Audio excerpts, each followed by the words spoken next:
वालिदान वल अक़रबून वलिन्निसाइ नसीबुम मिम्मा तरकल वालिदान वल अक़रबून मिम्मा क़ल्ल मिन्हु औ कसुर नसीबम मफ़रूज़ा व इज़ा हज़रल क़िस्मत उलुल क़ुरबा वल यतामा वल मसाकीन फ़रज़ुक़ूहुम मिन्हु वक़ूलू लहुम क़ौलन मअरूफ़ा। सदक़ल्लाहु मौलाना अज़ीम। यह सूरह निसा की आयत चल रही हैं और रमज़ानुल मुबारक में हम सूरह निसा के मुताल्लिक़ पढ़ चुके थे। इस सूरह मुबारक में अल्लाह ताला ने ज़्यादातर हुकूक़ का तज़किरा किया है। शुरू में ज़ौजैन के अंदर ताल्लुक़ात के आपस में मियाँ बीवी के क्या हुकूक़ हैं, क्या ताल्लुक़ात हैं, वो बयान किए और फिर उसके बाद अल्लाह ताला ने यतीमों के हुकूक़ बयान फरमाए और फिर उसके बाद आगे चलकर फरमाया कि भाई देखो बात यह है कि फ़कीर हो चाहे कोई यतीम हो लेकिन उसका माल खाते हुए अल्लाह से डरो और डरना चाहिए। और आज की आयत के अंदर अल्लाह ताला यहाँ से वरासत का निज़ाम बयान कर रहे हैं। पूरा वरासत का निज़ाम है इस्लाम ने हमें दिया है। तो फरमाया लिर्रिजालि नसीबुम मिम्मा तरकल वालिदान वल अक़रबून। रिजाल अरबी में मर्द की जमा, रजुल की जमा रिजाल। जिस तरह हमारे यहाँ कहते हैं एक मर्द बहुत सारे मर्द, इसी तरह अरबी में रजुल एक मर्द को, रिजाल बहुत ज़्यादा मर्दों को। तो फरमाया लिर्रिजाल मर्दों के लिए नसीबुम मिम्मा, नसीब है, हिस्सा है उस माल में से जो उसके वालिदैन छोड़ जाएं और रिश्तेदार छोड़ जाएं। यानी वालिदैन और रिश्तेदारों की वरासत में से मर्दों को भी हिस्सा मिलता है। आगे फरमाया वलिन्निसा, निसा सूरत का नाम भी क्या है, निसा।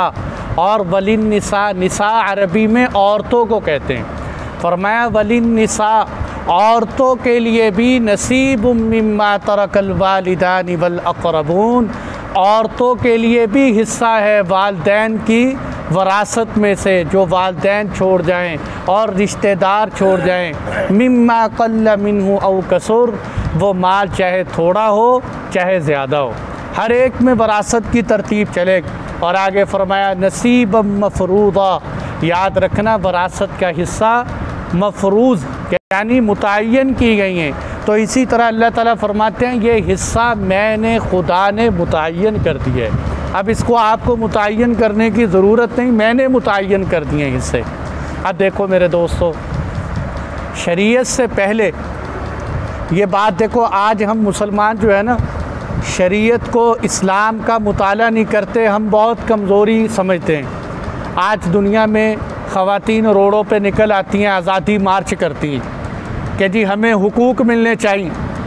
हालांकि अगर आप सुने कि अल्लाह की कसम जिस तरह औरतों को हुकूक इस्लाम ने दिए हैं किसी मज़हब ने नहीं दिए। एक होता है हुकूक, एक होता है हुकूक के नाम पर बेहयाई और बेपर्दगी। इस्लाम बेपर्दगी और बेहयाई की इजाज़त नहीं देता। मैं चंद दिन पहले एक सुपरिटेंडेंट मुझे कहने लगा मौलवी साहब ये जो मौलवी है ना इन्होंने दीन को बहुत सख्त बना लिए। कहते ऐसे ही बस ये मौलवियों की ज़्यादा बातों में नहीं आना चाहिए। कहते इनकी बातें सुन के तो जहन्नुम जब ऐसे लगता है जैसे हर वक्त हमारे लिए खुली हुई है। कहते ऐसे ही जो है दीन की सख्त बातें बयान करते रहते हैं, अल्लाह बड़ा गफूरुर रहीम है, ऐसे ही माफ़ कर देगा। मैंने कहा मास्टर साहब, सुपरिटेंडेंट साहब, बात असल में ये है कि इस्लाम सख्त नहीं है, इस्लाम पाबंद है। देखो वो मज़हब ही क्या जिसके अंदर पाबंदियाँ ना हो। यूरोप के अंदर इस वक्त, यूरोप के अंदर आज देखो ना हमारा नौजवान तबका यूरोप की तहज़ीब देखते हैं तो राल टपकती है कि यूरोप जाना है, यूरोप जाना है। कितने लोग टंकियाँ लगा लगा कर यूरोप जाते हैं, रास्ते में मर जाते हैं और उनको यूरोप की तहज़ीब नज़र आती है कि बड़ा खूबसूरत यूरोप। क्या खूबसूरत यूरोप, वहाँ का निज़ाम तबाह हो चुका है। यहाँ तक कि मैं आपको कैसे अल्फाज में बताऊं कि उनका ख़ानदानी सिस्टम इतना तबाह हो चुका है, इतना तबाह हो चुका है कि उन बेचारों के पास कोई ऐसा कानून नहीं है कि जिस पे ज़िना की पाबंदी लगा सकें। अदालत के अंदर बाकायदा उन्होंने ज़िना कानूनी तौर पर पास है कि जो दो मर्द हजरात आपस में जहाँ चाहें ज़िना कर सकते हैं, कोई रोक टोक नहीं। यहाँ तक कि बेटी को सगा बाप नहीं रोक सकता। बेटी कह सकती है ये मेरा फ्रेंड है, आपको क्या हक़ है मुझे रोक दो। जो बाप अपनी बच्ची को अपनी आँखों के सामने देखे और वो उसको रोक ना सके, तो इससे ज़्यादा और मौत कौन सी चाहिए इंसान। ये आज़ादी। और फिर उनको यहाँ तक की इजाज़त, जब ज़िना कसरत से फैला तो नतीजा क्या निकला? नतीजा ये निकला कि वहाँ बड़ी बड़ी बीमारियाँ फैलना शुरू हो गई। उन्होंने कहा बीमारियाँ फैलने लग गई, क्या करें। अब देखो, जब मज़हब इंसान के पास नहीं होता, इंसान कैसे गुमराह होता है। अब उन्होंने सोचा कि बीमारियों को ख़त्म करने के लिए क्या करें। ये नहीं किया कि ज़िना पे पाबंदी लगा दें, बीमारी बहुत फैल रही, बल्कि क्या कहने लगे, भाई ज़िना करो एहतियाती तदाबीर के साथ करो। ज़िना करो एहतियाती तदाबीर के साथ करो। उन्होंने कहा जी एहतियाती तदाबीर तो कंडम वगैरह इस्तेमाल करते हैं, एहतियाती तदाबीर करते हैं, लेकिन एक बंदा शहावत का उस पर गलबा हो, वो दुकान पे जाए, वहाँ से ख़रीद के लाए। उन्होंने कहा इसकी ज़रूरत नहीं, हम हर कॉलेज के अंदर आपको ये प्रोवाइड कर देंगे, मुयस्सर हो जाएगी आपको ये सहूलत। आप सिक्का डालेंगे, आपको जो है कंडम बाहर मिल जाएगा, आप अपनी जिनसी ज़रूरत पूरी कर सकते हैं। तो इसलिए मेरे दोस्तों, सबसे ख़ूबसूरत निज़ाम वो इस्लाम ने दिया है। क्या ज़िंदगी है। मर्द भी सुबह से घर से निकलते हैं, काम कर रहे हैं, औरतें भी घरों से निकलती हैं, काम कर रहे हैं, बच्चे अपने काम काज पे जा रहे हैं। मर्द आता है अपना नाश्ता बनाता है, औरत अपना नाश्ता बनाती है, बच्चे आते हैं अपना बनाते हैं, सब घर से बाहर। कैसा खूबसूरत निज़ाम है इस्लाम का। घर में बैठे हुए, ये मेरा वालिद है, ये मेरी वालदा है, ये मेरी बहन। अब्बा जी की उम्र ज़्यादा हो जाए, चलो जी अब्बा जी आपको ओल्ड एज होम में जमा करवा दें, आप यहाँ आराम करो, और वालिद साहब को वहाँ जमा करवा देते हैं। और यहाँ कुरान ने आप सल्लल्लाहु अलैहि वसल्लम के आने से पहले बहुत देर तक ये मसला ज़ेरे बहस रहा कि औरत इंसान है या हैवान। ये जो चाइना वाले आज हमें तहज़ीब सिखाते हैं ना, ये चाइना वालों का मौक़िफ़ ये था, इनसे पहले जितनी भी बड़ी बड़ी ये जो क़ुव्वतें ताकतें वजूद में आई, कि इंसान क्या, ये तो औरत जो है ना, ये इंसान नहीं हैवान। शरीयत मुताहरा आई, आप सल्लल्लाहु अलैहि वसल्लम का ज़माना आया, आपके आने से पहले वही अरब ज़िंदा बच्ची को ज़मीन के अंदर दफना देते थे, कब्र खोदते। एक सहाबी रसूल आए, ऐ अल्लाह के नबी मैं मुसलमान तो हो गया हूँ, अब भी वहाँ जगह मौजूद है, जो लोग बैतुल्लाह जाते हैं ना, मक्कातुल मुकर्रमा गए हैं, उनसे पूछो, वो जगह अब भी मौजूद है जहाँ अरब बच्चियों को ज़िंदा दफन किया करते, वो जगह अब भी मौजूद। आप तसव्वुर करें, एक बच्चा रात को चीख मारता है, सारी रात अब्बा माँ को नींद नहीं आती, वो छोटे नन्हे मुन्ने बच्ची को अपने हाथों से ज़मीन में दफनाते। एक साहबी आए, हुजूर मुझसे गुनाह बहुत बड़ा हुआ, मैं मुसलमान तो हो गया हूँ, क्या अल्लाह मेरे गुनाह को माफ़ कर दे। क्या गुनाह हुआ तुमसे? ऐ अल्लाह के महबूब बहुत बड़ा गुनाह हुआ, बता नहीं सकता। आपने फरमाया नहीं फिर भी बता। नहीं अल्लाह के नबी हिम्मत ही नहीं है, बताऊँ कैसे। आपने फरमाया बताओ तो सही। कहने लगे अल्लाह के नबी, मेरी एक छोटी सी बेटी थी, मैं बहुत मोहब्बत करता था उससे, छोटी सी बच्ची मैंने छुपा के रखी घर के अंदर, बाहर निकलता तो अबू जाहल वगैरह ताना देते। अच्छा हमाकत देखो, सिर्फ बच्ची को कत्ल पता है क्यों करते? कहते कल ये बच्ची बड़ी होगी और इसकी आगे शादी होगी, कोई मर्द हमारा दामाद बने, ये हमारी गैरत के ख़िलाफ़ है। यानी दामाद बनाना गैरत के ख़िलाफ़ समझते। तो लोग जो है ताना देते हैं कि लो जी कल तेरा दामाद बने। तो ये ताना बर्दाश्त न हुआ, घर आया, अपनी बीवी से कहा बच्ची को अच्छी तरह सजा बजा दो, मैं कहीं लेके जाने वाला हूँ। बच्ची को सजाया बजाया ले गया और जाके जो है सहारा रेगिस्तान के अंदर अब मैं कस्सी से ज़मीन खोद रहा हूँ और मेरी बच्ची भी मेरे साथ मट्टी निकाल रही है, पसीना आता है तो मेरा पसीना साफ़ करती है। और मैंने जब जो है वो गड्ढा बन गया, मैंने अपनी बच्ची को धक्का दिया, उस गड्ढे के अंदर चली गई और मेरी बच्ची मुझे कहती रही अब्बा मुझे इस गड्ढे से निकाल दे, मैं कभी तेरे घर लौट के नहीं आऊँगा, मुझे इस गड्ढे से निकाल दे, कभी तेरे घर लौट के नहीं आऊँ।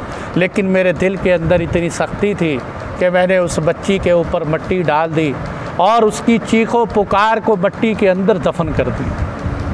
मेरे दोस्तों, इस्लाम से पहले ये हाल, लेकिन आप सल्लल्लाहु अलैहि वसल्लम ने फरमाया अल्लाह ने मुझे रहमतुल लिल आलमीन बनाकर भेजा है, तूने इस्लाम कबूल किया है, अल्लाह तेरे इतने बड़े गुनाह को भी इस इस्लाम की बरकत से माफ़ कर देगा, इतने बड़े गुनाह को भी माफ़ कर।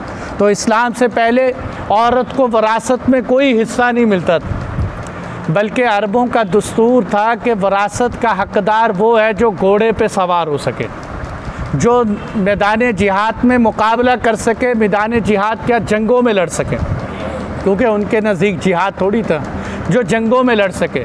और औरत बेचारी जंग में कहाँ लड़ सकती, तो इसलिए ना वो औरत को हिस्सा देते और ना वो नाबालिग बच्चे को हिस्सा देते।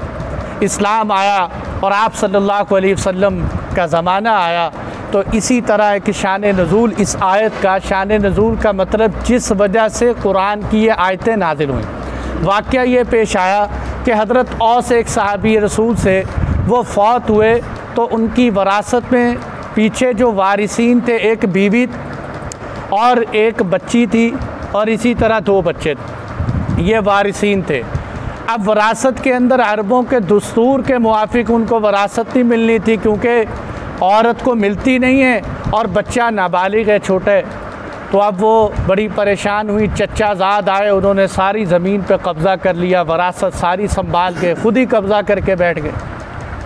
उसने कहा चलो तुम ज़ालिमो, तुमने माल तो सारा ले लिया, मेरी बच्चियों से शादी कर लो ताकि कल मुझे अपनी बच्चियों की शादी की परेशानी ना हो। वो शादी पे भी तैयार नहीं हुए। फिर वो आप सल्लल्लाहु अलैहि वसल्लम के पास आई कि अल्लाह के नबी, मेरे साथ ये जुल्म हुआ। और आप सल्लल्लाहु अलैहि वसल्लम अभी बैठे खामोश थे, उस औरत की बात सुन रहे थे कि अल्लाह ने कुरान की आयत नाजिल फरमाई, लिर्रिजालि नसीबुम मिम्मा तरकल वालिदान, मर्द चाहे बालिग हो चाहे नाबालिग हो, अल्लाह ने उसका वरासत में हिस्सा रखा है। औरत चाहे बालिग हो चाहे नाबालिग हो, अल्लाह ने औरत का वरासत में हिस्सा रखा है। तो ये आप सल्लल्लाहु अलैहि वसल्लम ने हिस्से मुतय्यन फरमाए और उस औरत को उनसे ज़मीन लेकर दी। तो इससे मेरे दोस्तों पता चला कि वरासत का कानून भी इस्लाम ने नाफिज किया। लेकिन अफसोस है, दुख की बात है, हमारे मुआशरे में और बिलखुसूस पंजाब के अंदर और जो है सरहद के अंदर अब भी बहनों को वरासत में हिस्सा नहीं देते। और लोग कहते हैं बहुत, मुझे कई दफ़ा, एक दफ़ा यहाँ मैंने औरतों के वरासत पर जुमा पढ़ाया।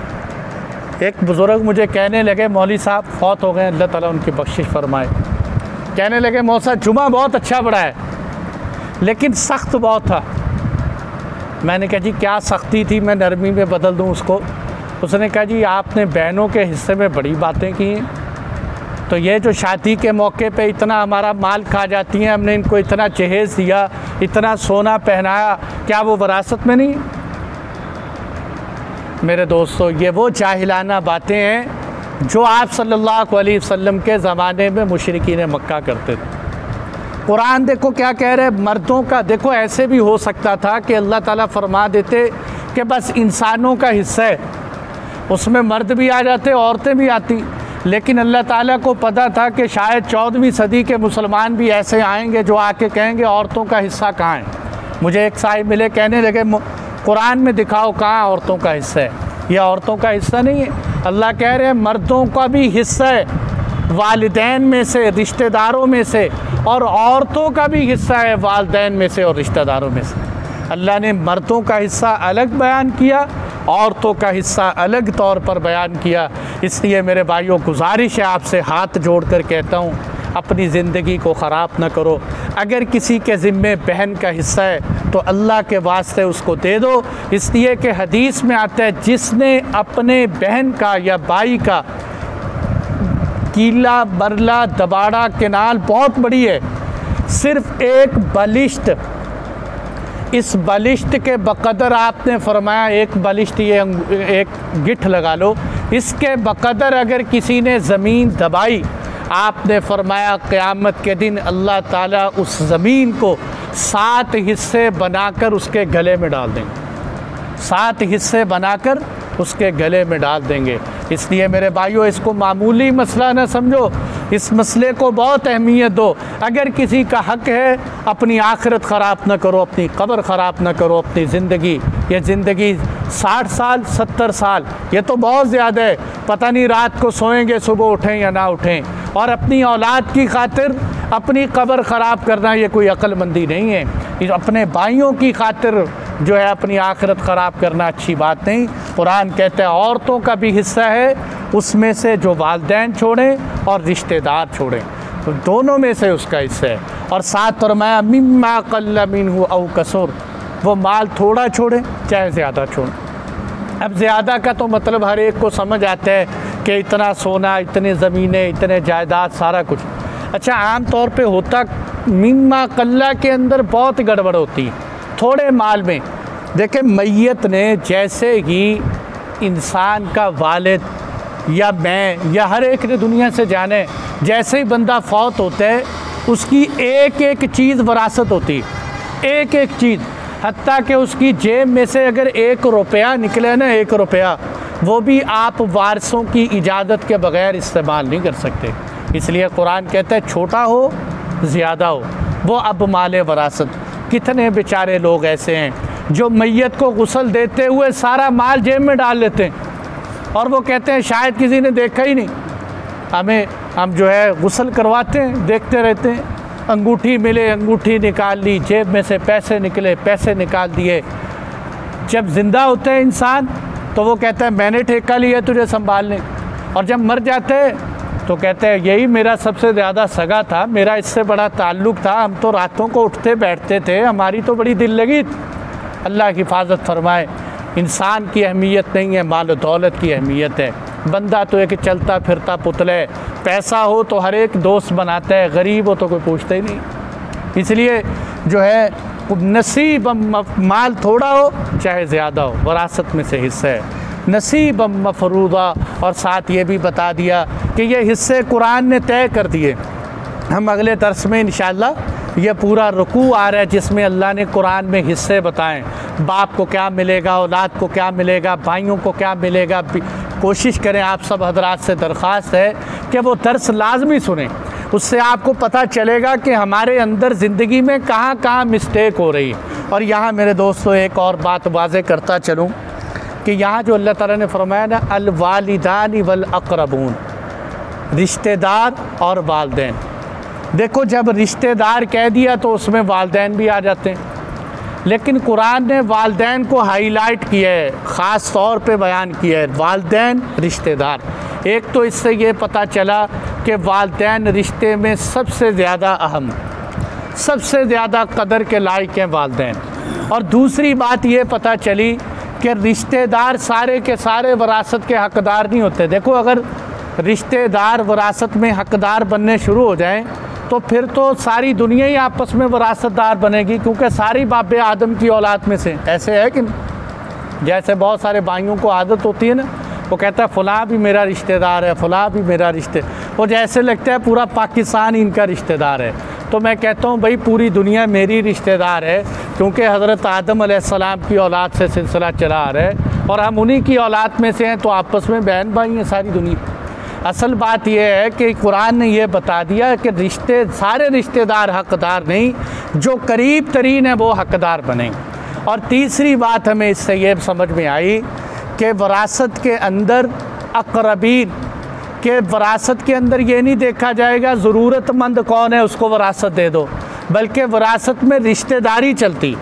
अब मैं आपको एक मसला सुनाता हूँ, फिर बात समेटते हैं। देखो, शरीयत का मसला ये है कि अगर कोई आदमी फौत हो जाए और उसके 4 बेटे हों, मिसाल के तौर पर, उस 4 बेटों में से 2 बेटे ऐसे हैं कि जो वालिद की ज़िंदगी में वफ़ात पा दें, वालिद हयात हों और उनके बेटे वफ़ात पा दें, और 2 ऐसे हैं जो अभी तक ज़िंदा है और वालिद फौत हो गए। तो शरीयत उन बच्चों को वरासत में हिस्सा नहीं देती कि जिनके वालिद फौत हो चुके हों, जिनका वालिद जो है दादा की ज़िंदगी में फौत हो गया हो। शरीयत कहती है ऐसे पोतों को वरासत में हिस्सा नहीं मिलता। बात समझ आ गई नहीं? दादा यानी मौजूद हो और बेटा ना हो, पोते हों, तो दादे के होते हुए पोतों को वरासत में हिस्सा नहीं मिलता। अब बहुत सारे लोग इस पे एतराज़ कर, ये ऐसा मसला है जिस पे सारे मज़ाहिब का इत्तेफाक। अब नए नए जदीद दौर के लोग पैदा हो रहे हैं, चूँकि मार्केट में बड़े नए नए फतवे आते हैं ना, तो एक फ़तवा ये भी मार्केट में आजकल चल रहा है और नए नए यूट्यूब के मुफ्ती उठ रहे हैं और जनाब इस तरह के रंग बिरंगे लोग कहते हैं देखो जी यतीमों के साथ जुल्म हो रहा है, यतीमों के पास तो कुछ भी नहीं, यतीमों को वरासत देनी चाहिए और यहाँ यतीमों से वरासत छीन रहे हैं। और अफसोस से कहूँ पाकिस्तान का कानून भी यही है कि वरासत में यतीम को हिस्सा मिलता है, जो कि शरीयत के ख़िलाफ़ है। इसलिए शरीयत ने ये बात क्यों बनाई कि पोतों को वरासत में हिस्सा क्यों नहीं मिलता? वजह क्या है? शरीयत ये कहती है कि असल ज़रूरतमंदी नहीं देखी जाती, असल तो रिश्तेदारी देखी जाती है। जब बाप की सगी औलाद मौजूद है तो औलाद की औलाद क्यों हकदार बने? जब शाख हकदार है तो शाख दर शाख क्यों हिस्सेदार बने? इसलिए शरीयत करीबी रिश्तेदारों को देखती है। शरीयत यतीमों को, मिस्कीनों को, ज़रूरतमंदों, देखो अगर ज़रूरत को देखा जाए फिर तो हर वारिस ही कहेगा मुझे भी ज़रूरत है। हर बंदे ही, यहाँ तो जिसको मिल लो सुनाओ भाई क्या हाल है, वो कहते हैं मैं गरीब हूँ, मेरा बनते ही कुछ नहीं, हर बंदे ही मोहताज है। तो इसलिए शरीयत ने मोहताजी बुनियाद नहीं रखी, रिश्तेदारी बुनियाद रखी। बाकी शरीयत ने इसका हल भी निकाला है। हर मसले का हल होता है कि अगर आपको लगते हैं कि मेरे पोते जो हैं वो बेचारे कमज़ोर हैं, गरीब हैं, महरूम हो जाएंगे, तो दादा ये कर सकते हैं कि जाने से पहले वसीयत कर जाए कि भाई मेरे मरने के बाद मेरी औलाद को भी इतना हिस्सा दे दें। और वो हिस्सा कितने? वो 1/3 हिस्सा, यानी अगर माल के 3 हिस्से किए जाएं तो तीसरा हिस्सा दादा अपने पोतों को वरासत में दे सकते हैं और ये वसीयत कर सकते हैं, वो जो है स्टाम्प पेपर करवा दे, वो जो है रजिस्ट्री करवा दे कि भाई मेरे मरने के बाद एक हिस्सा मेरे बच्चों को। अगर एक हिस्सा मैं इसलिए कह रहा हूँ कि अगर दादा ये कहे कि मेरे मरने के बाद सारी जायदाद पोतों को दे देना, ऐसा नहीं हो सकता।